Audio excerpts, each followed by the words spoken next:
السلام علیکم ورحمۃ اللہ وبرکاتہ۔ وعلیکم السلام ورحمۃ اللہ۔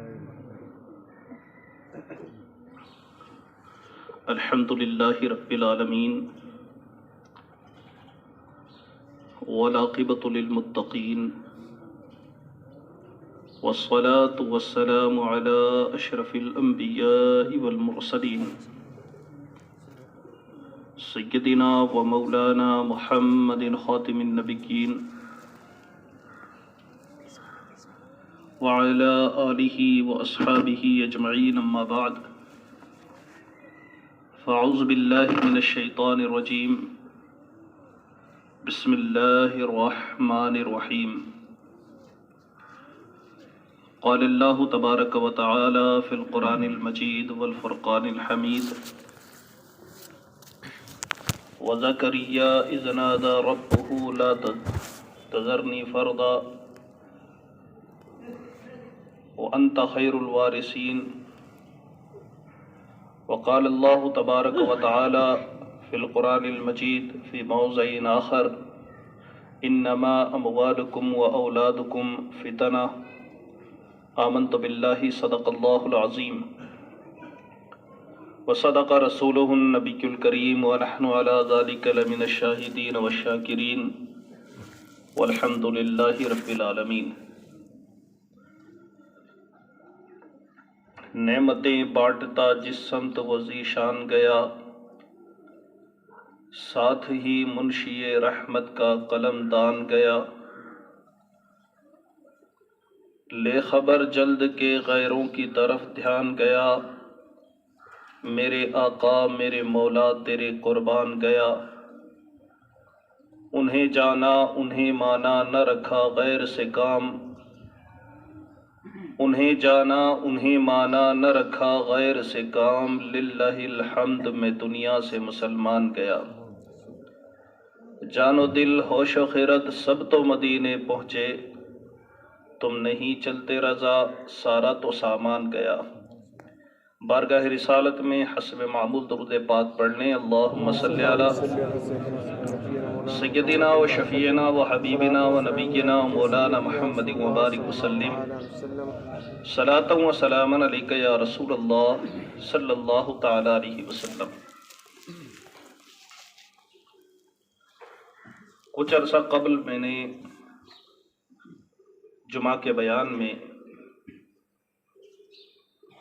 بچیوں کی تربیت کے حوالے سے کچھ باتیں آپ حضرات سے عرض کی تھی،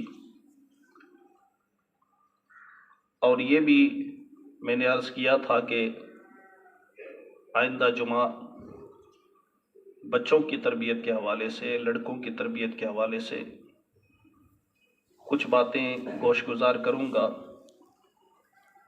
لیکن پھر موقع نہ بن سکا، اور آج میں نے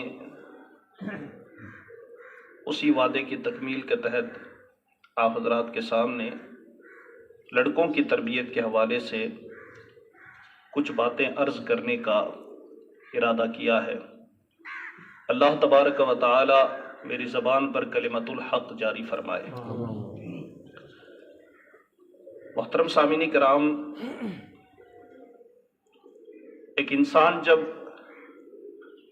شادی کے رشتے اور نکاح کے بندھن میں بندھ جاتا ہے تو اس کی پہلی تمنا یہ ہوتی ہے کہ اللہ میری نسل آگے بڑھائے، میرا پورا پریوار مکمل ہو جائے، میرے گھر میں اولاد کی ولادت ہو اور میری نسل آگے چلے۔ اور جب گھر میں بچہ یا بچی کی پیدائش ہو جاتی ہے تو زمانہ تو یہ کہتا ہے کہ پیدائش کے بعد میاں بیوی کی محبت کم ہو جاتی ہے، لیکن حقیقت یہ ہے کہ میاں بیوی کے درمیان میں محبت تبھی مکمل ہوتی ہے جب گھر میں اولاد پیدا ہوتی ہے، ان کا رشتہ مضبوط ہو جاتا ہے، تعلقات مضبوط ہو جاتے ہیں اور انہیں زندگی جینے کا ایک مقصد مل جاتا ہے۔ اولاد چاہے بیٹا ہو یا بیٹی ہو، بحیثیت اولاد دونوں برابر ہیں، لیکن بیٹے کے اوپر، بچے کے اوپر گھر کی ذمہ داری ہوتی ہے، ماں باپ کے نسل کی ذمہ داری ہوتی ہے، یہ بیٹا بڑھاپے کا سہارا ہوتا ہے، بیٹا ہی ماں باپ کی نسل کو آگے بڑھانے کا ذریعہ ہوتا ہے۔ حالانکہ اخروی اعتبار سے اللہ کے رسول صلی اللہ علیہ وسلم نے بچیوں کو بہت اہمیت عطا فرمائی۔ اس کی وجہ یہ ہے کہ بیٹوں کو تو اپنے آپ ہی فطری طور پہ ماں باپ اہمیت دے دیتے ہیں، بچیوں کو فضیلت اس لیے عطا کی گئی کہ بچیوں سے دنیاوی اعتبار سے وہ فائدہ ماں باپ کو حاصل نہیں ہوتا جو فائدہ بیٹوں سے حاصل ہوتا ہے۔ اس لیے اللہ کے رسول صلی اللہ علیہ وسلم نے بچیوں کی تربیت کرنے والوں کو آخرت میں بہت بڑے اجر کی بشارت عطا فرمائی ہے۔ رہی بات بچوں کی، تو بیٹا اپنے گھر کی نسل کا امین ہوتا ہے اور وہ امانت دار ہوتا ہے، امانت رکھتا ہے۔ اس کے پاس امانت یہ ہوتی ہے کہ مجھے اپنی نسل آگے لے کر کے چلنی ہے۔ ظاہر سی بات ہے کہ جس کے کندھوں پر پورے خاندان کا بوجھ ہو اور اگر اسے دینداری اور دنیا داری کا علم نہ ہو تو پھر وہ اپنی ذمہ داری کو بخوبی نبھا نہیں پائے گا۔ اس لیے ماں باپ کے لیے بہت ضروری ہے کہ وہ اپنی اولاد کی تربیت میں بیٹے کی تربیت بالخصوص اس طریقے سے کرے جیسی شریعت مطہرہ نے اسے تربیت کرنے کا حکم دیا ہے۔ اگر چاہتے ہیں کہ جس طریقے سے جوانی میں یا صحت و تندرستی کے ایام میں اللہ نے ہمیں ایک پرسکون زندگی عطا فرمائی، زندگی گزارنے کے لیے ایک بہتر کاروبار عطا فرمایا، آپ چاہتے ہیں کہ بڑھاپے میں بھی اور بیماری کے عالم میں بھی آپ کے ساتھ میں سکون برقرار رہے، تو آپ کو چاہیے کہ وہ اولاد کی اچھی تربیت کر دے۔ آپ نے اولاد کی اچھی تربیت کر دی تو انشاءاللہ یہ آپ کی اولاد بڑھاپے میں، بیماری کے عالم میں، تکلیف میں آپ کا بہت بڑا سہارا بنے گی۔ اور اس کے لیے رسول کونین صلی اللہ علیہ وسلم نے بڑے رہنما اصول بتائے ہیں۔ حضور پاک صلی اللہ تعالی علیہ وسلم نے اپنی اولاد کو ادب سکھانا، تہذیب سکھانے کی بہت تلقین ارشاد فرمائی، زبان سے بھی کہا اور کردار سے بھی بتایا کہ اولاد کی تربیت کیسے کی جاتی ہے۔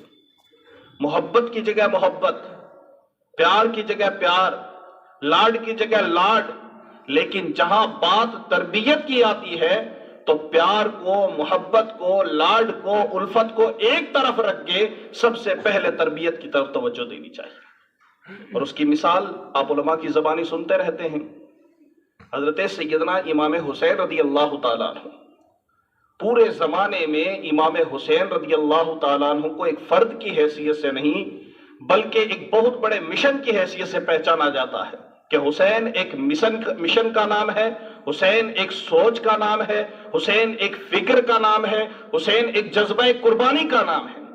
امام حسین کو جذبہ قربانی کے نام سے جانا جاتا ہے، اور جو قربانی میرے امام نے کربلا کے میدان میں دی ہے اور جو کردار پیش کیا میدان کربلا میں کہ 72 نفوس قدسیہ نگاہ کے سامنے شہید ہو گئے، لیکن امام ایسے صبر و ہمت کے کوہ گراں بن کر کے رہے کہ آپ کے پاؤں میں لرزش نہیں آئی، آنکھ سے آنسو نہ نکلے، زبان سے آہ نہ نکلی۔ جب ہم پریکٹیکل طور پر، جب ہم اسے ظاہری طور پر ایک اپنی عقل کے ترازو میں تول کر کے ہم سوچنے کی کوشش کرتے ہیں کہ ایک تنہا 60 سال کا بوڑھا شخص جو 3 دن کا بھوکا اور پیاسا بھی ہے، غریب الوطن بھی ہے، غیروں میں آ کر کے ستایا گیا ہے، دھوکہ کھایا ہوا ہے، اس کے باوجود بھی اس کے سامنے جب 72 نفوس قدسیہ شہید ہوتے ہیں تو اس کی زبان سے آہ بھی نکلتی ہے، آہ بھی نہیں نکلتی ہے۔ تو ایک شخص ایسا کیسے کر سکتا ہے؟ یہ تو بظاہر ممکن ہی نظر نہیں آتا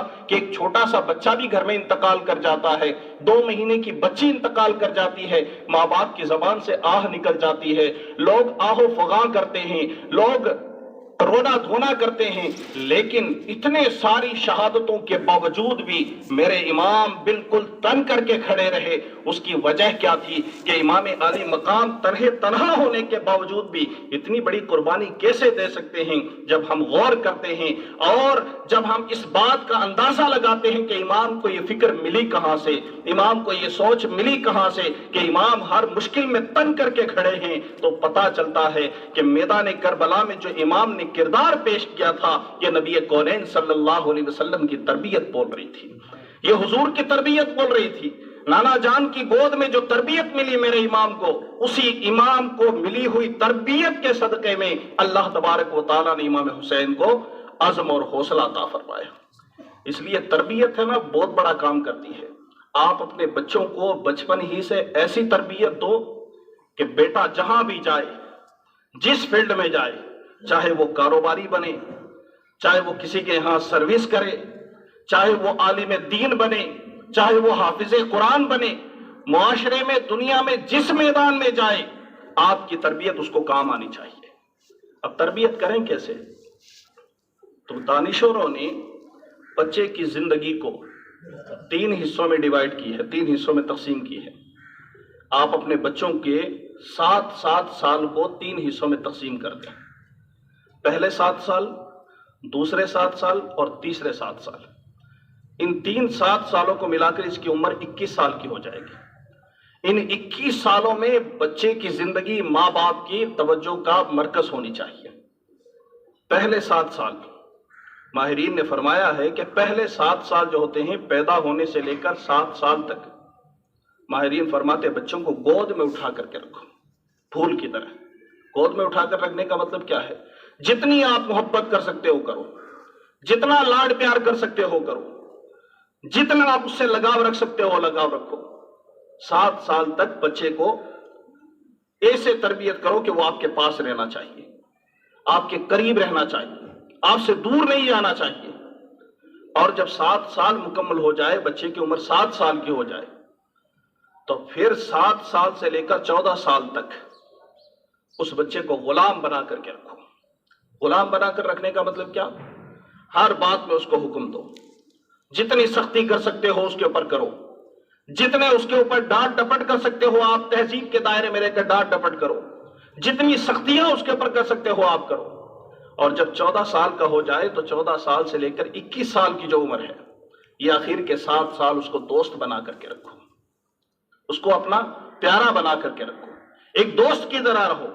کیونکہ بچہ جب چھوٹا ہوتا ہے 7 سال کی عمر تک، آج بھی اگر آپ ترقی یافتہ ممالک میں جا کر کے آپ جب ان کی تاریخ پڑھیں گے، ان کو دیکھیں گے، ان کے قانون دیکھیں گے، تو ہمارے یہاں کا تو ایک عجیب مزاج ہے کہ بچہ پیدا ہوا، 1.5 سال کا، 2 سال کا ہو گیا، ماں باپ سوچتے ہیں کہ اب اس کو اسکول بھیج دو، اس کو مدرسہ بھیج دو۔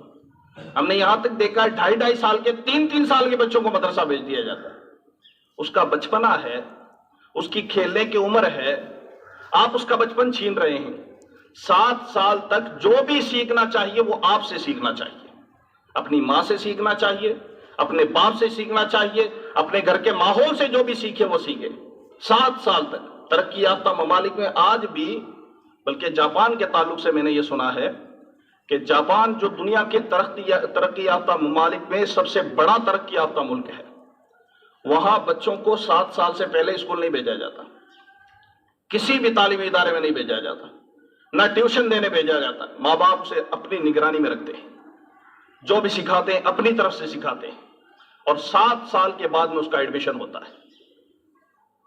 لیکن ہمارے یہاں حال عجیب ہے، ہم چاہتے ہیں کہ جتنا جلدی ہو سکے پیچھا چھوٹ جائے۔ ماں چاہتی ہے کہ بس یہ چلا جائے، چاہے اسکول میں چلا جائے، چاہے مدرسے میں چلا جائے، میرا پیچھا چھوٹے، میں اپنے کام میں لگے رہوں۔ گھر کے کام سے زیادہ، گھریلو امور سے زیادہ سب سے بڑی اگر کوئی ذمہ داری ہے تو بچوں کی تربیت کی ذمہ داری ہے۔ کام کے چکر میں اگر ہم اپنے بچوں کی زندگی خراب کرتے ہیں تو غلط کرتے ہیں۔ اس لیے پہلے کے 7 سال آپ اپنے بچے کی اچھی تربیت کریں اور اسے گھر کے اندر ایسا ماحول دینے کی کوشش کریں کہ باہر جائے تو باہر کے ماحول کو قبول نہ کرے، بلکہ آپ کے گھر کے ماحول کو ہی وہ اپنے پیش نظر رکھے۔ اور پھر جب 7 سال کا ہو جائے تو آپ اسے اپنی باتیں منوانا سکھائیں کہ وہ آپ کی ہر بات مانے، فرما بردار بنائے، اسے چھوٹی موٹی باتوں کا حکم دے، ہر چیز کرے وہ۔ اور پھر جب وہ 14 سال کا ہو جائے تو اس کے بعد میں اس کے دوست بن جائیں، کیونکہ 14 سال کی جو عمر ہوتی ہے نا بچے کی، تب سے لے کر 21 سال تک بچے کا ایک ذہن ہوتا ہے کہ بچہ جو بھی سیکھتا ہے وہ اپنے دوستوں سے سیکھتا ہے، وہ اپنے آس پاس کے گرد و پیش کے ماحول سے سیکھتا ہے۔ جن بچوں کے ساتھ وہ زندگی گزارتا ہے، جن کے ساتھ کھیل کود کرتا ہے، انہی سے وہ سیکھتا ہے۔ کیا ہی اچھا ہو کہ ماں باپ ہی اس کے دوست بن جائیں، پھر وہ ماں باپ سے سیکھے گا، پھر وہ جو بھی تربیت لے گا ماں باپ سے لے گا۔ اس لیے کہ نبی کونین صلی اللہ تعالیٰ علیہ وسلم نے ارشاد فرمایا کہ بچہ، کوئی بھی بچہ ہو، کوئی بھی نوجوان ہو، وہ اپنے دوست کے دین پر ہوتا ہے۔ جیسا دوست کا دین ہوتا ہے ویسا ہی اس کا مذہب ہوتا ہے، جیسا دوست کا عقیدہ ہوتا ہے ویسا ہی اس کا عقیدہ ہوتا ہے، جیسے دوست کا ذہن ہوتا ہے ویسا ہی اس کا ذہن ہوتا ہے۔ ماں باپ اگر خود ہی اس کے دوست بن جائے تو پھر وہ جو بھی سیکھے گا اپنے ماں باپ سے سیکھے گا۔ اس لیے تربیت بہت زیادہ ضروری ہے، اور تربیت کے لیے ضروری ہے کہ آپ اسے دینی تعلیم دیجیے، آپ اسے شریعت مطہرہ کے اصول سکھائیے، کیونکہ بچہ آپ کا جو بھی پڑھے، جتنی بھی تعلیم حاصل کرے، لیکن اگر اس نے شریعت نہیں سیکھی، اس نے اگر دین نہیں سیکھا، مسلمان کا بیٹا اگر صحیح طور پر شریعت مطہرہ کی تعلیم نہ سیکھے تو سچا پکا مسلمان ہی نہیں بن پائے گا۔ کم سے کم اسے، میں یہ نہیں کہتا آپ اپنے گھر کے ہر بچے کو عالم دین ہی بنا دو، اللہ توفیق دے، بنائے عالم دین، بہت بڑی فضیلت ہے، دنیا میں بھی فائدہ، آخرت میں بھی فائدہ۔ لیکن اگر آپ ایسا نہیں کر سکتے ہیں تو کم سے کم اسے اتنا سکھائیں کہ وہ جہاں بھی جائے، جس میدان میں جائے، پہلے وہ مسلمان بنے، پھر اس کے بعد میں کچھ اور بنے۔ آپ کا بچہ ڈاکٹر آپ بنانا چاہتے ہیں، بنائیں اپنے بچے کو ڈاکٹر، لیکن مسلمان ڈاکٹر بننا چاہیے۔ بچہ بنے انجینئر بنے، لیکن مسلمان انجینئر ہونا چاہیے۔ مطلب کیا ہے کہ جہاں جائے اس کے کردار سے یہ جھلک نظر آئے کہ یہ مسلمان ہے۔ ایک ڈاکٹر اگر مسلمان ہو اور پہلے دین سیکھ لے، دین سیکھنے کے بعد جب وہ ڈاکٹر بنے تو کسی کے علاج کرنے کے لیے جب وہ دوائیاں تجویز کرے یا کسی کے علاج کرنے کے لیے کوئی میڈیکل کا کام کرے تو پہلے اس کی زبان سے بسم اللہ شریف جاری ہونا چاہیے، تاکہ اللہ تعالیٰ اس کے ہاتھ میں شفا عطا فرمائے۔ اور یہ کب ہوگا؟ جب ماں باپ تربیت پر توجہ دیں گے۔ لیکن آج بڑی معذرت کے ساتھ میں بہت سارے لوگ ہیں ہمارے معاشرے میں، ایسے اچھے لوگوں کی کمی نہیں ہے جو چاہتے ہیں کہ ان کے بچے مدرسے کے اندر اچھی تعلیم حاصل کریں، لیکن ایسے لوگوں کی بھی کمی نہیں ہے جو مدرسوں کو اہمیت نہیں دیتے، تو سمجھتے کیا ٹھیک ہے، اسکول کے بعد میں جو فالتو وقت بچتا ہے، ایکسٹرا ٹائم بچتا ہے، اس میں ہمارا بچہ مدرسہ جائے گا۔ ہم نے دیکھا بھی اس زمانے میں، لاک ڈاؤن میں ہم نے لوگوں کے مزاج کو پرکھا۔ 2020 میں اور 2021 میں جو 2 لاک ڈاؤن گزرے، ان میں ہم نے مزاج دیکھا، اور وہ بات میں آپ کے سامنے رکھنا چاہتا ہوں کہ ہمارے معاشرے کے اندر کیسی ذہنیت پائی جاتی ہے لوگوں کی۔ جیسے تیسے کر کے ہم مدرسوں کو، بہت سارے لوگوں کے گھروں کے اندر مدرسوں کی کلاسیں لگا رہے تھے، اسکولیں بند تھی، تو کئی لوگوں کو، کئی حضرات کو ہم نے ایسا دیکھا، ہمارے پاس آتے تھے، کہتے حضرت بچہ میرا بمبئی جا رہا ہے۔ کیوں بھائی؟